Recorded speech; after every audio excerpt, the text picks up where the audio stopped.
Shalom, Bapak Ibu, Saudara yang kasih Tuhan. Saya kembali menyapa Bapak Ibu, Saudara kasih Tuhan yang diberkati oleh Tuhan dimanapun saudara berada. Salam dalam kasih Kristus Yesus Tuhan kita. Kembali saya Pendeta Abdul Bastir putar-putar mengajak Bapak Ibu Saudara untuk mengikuti program pengajaran Kataros Ministry. Saya Pendeta Abdul Bastir putar-putar, mari kita bersama-sama kembali belajar tentang pokok iman Kristen. Pokok iman Kristen, yaitu terutama kita mau belajar beberapa session ke depan, yaitu tentang Tritunggal atau Trinitas Alkitab. Tentu kita belajar menurut pandangan Alkitab. Jadi pandangan Alkitab tentang Allah Tritunggal. Nah, Bapak Ibu dan kasih Tuhan, doktrin Tritunggal itu masih sering menjadi problematika teologi. Terjadi ada pro kontra. Ada yang menolak pengajaran tentang Tritunggal karena Tritunggal itu dianggap tidak secara alkitabiah, bahkan tidak ada di dalam Alkitab. Bahkan tuduhan-tuduhan kepada umat Kristen bahwa orang Kristen menyembah tiga Allah karena salah pengertian tentang Tritunggal itu sendiri. Bahkan di kalangan orang Kristen sendiri tidak semuanya sepaham tentang Tritunggal. Masih terjadi pro kontra sampai hari ini. Apakah Alkitab menjelaskan tentang Tritunggal? Nah, ini yang perlu kita pahami beberapa ke depan, dan saya mohon kepada seluruh pendengar supaya bisa mengikutinya sampai tuntas, sampai selesai, supaya kita terberkati dan kita pun bisa menyampaikannya kepada orang lain. Baik, Bapak Ibu dan kasih Tuhan, meskipun istilah Tritunggal tidak ditemukan atau dicatat di dalam Alkitab, namun kebenaran dan kesaksian tentang doktrin Tritunggal telah dinyatakan secara jelas dalam seluruh bagian Alkitab, baik dalam Perjanjian Lama maupun Perjanjian Baru. Kebenaran Tritunggal didukung oleh sebuah fakta Alkitabiah bahwa ayat-ayat Alkitab banyak ditemukan yang mengajarkan tentang kebenaran doktrin Allah Tritunggal. Diawali dari Kejadian 1 ayat 1 melalui istilah Elohim. Mari kita perhatikan secara terminologis istilah Tritunggal dalam bahasa Inggris terkenal dengan kata Trinity.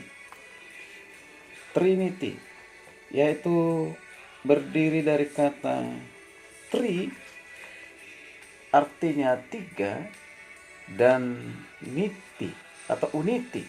Ya, unity artinya kesatuan. Ya.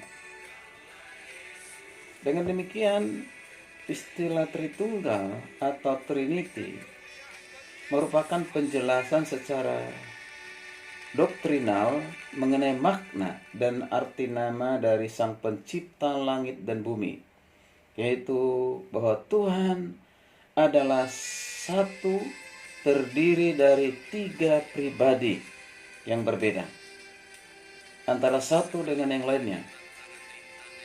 Demikian secara deskriptif arti dan makna dari nama Allah yang dalam bahasa Ibrani disebut dengan Elohim. Elohim. Nah, istilah Elohim adalah kata benda berbentuk jamak yang diterjemahkan dalam bahasa Yunani yaitu Theos. Dalam bahasa Inggris disebut dengan God.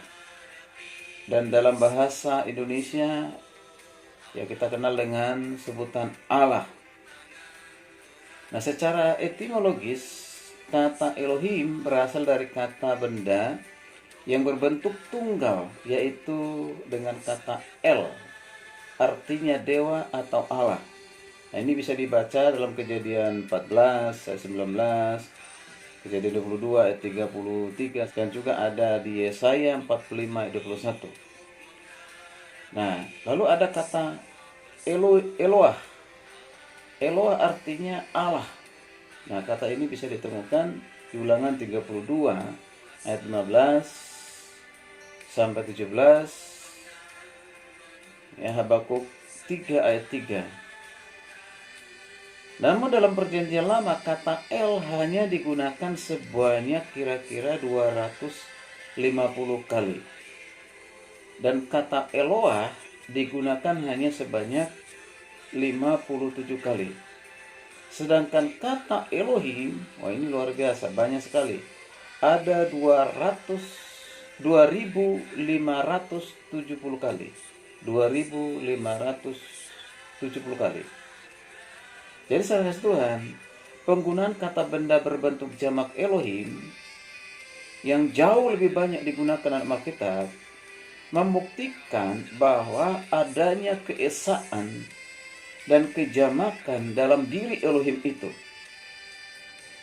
Hal ini menjadi suatu keunikan atau sebuah keunikan dan keunggulan supranatural dalam diri Tuhan Allah yang dipercayai, disembah di dalam kekristenan.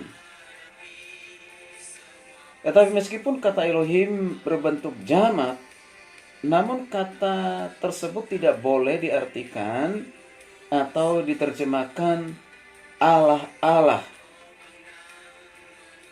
Karena hal ini akan bertentangan dengan iman Kristen yang didasari oleh ayat-ayat Alkitab yang menyatakan secara tegas bahwa Tuhan Allah itu Esa. Tuhan Allah yang dipercaya oleh orang Kristen itu adalah Esa. Kembali nanti membaca Ulangan 6 ayat 4. Jadi Bapak Ibu dan kasih Tuhan, pada prinsipnya kata Elohim dibentuk dari dua kata Ibrani, yaitu El atau Eloah, artinya Allah yang Esa dan Im, yaitu sebuah akhiran kata benda maskulin bahasa Ibrani yang menjelaskan tentang gagasan jumlah yang jamak. Nah, sebagai contoh dalam bahasa Inggris yaitu kata teacher, artinya seorang guru.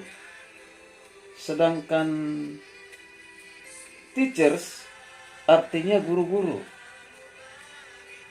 Akhiran aksara S dalam kata teachers menjelaskan tentang jumlah guru yang lebih dari satu. Demikian juga akhiran Im dalam kata Elohim hendak menerangkan sebuah fakta Alkitabiah bahwa Allah yang Esa memiliki lebih dari satu elemen ilahi. Apakah elemen ilahi jamak yang dimaksud tersebut ada 3 Allah atau 3 pribadi atau 3 kuasa tertentu? Nah, untuk menjawab pertanyaan ini, maka selanjutnya Alkitab sendiri akan menjelaskan arti dari elemen jamak tersebut secara logis dan teologis. Karena itu, ikuti pengajaran ini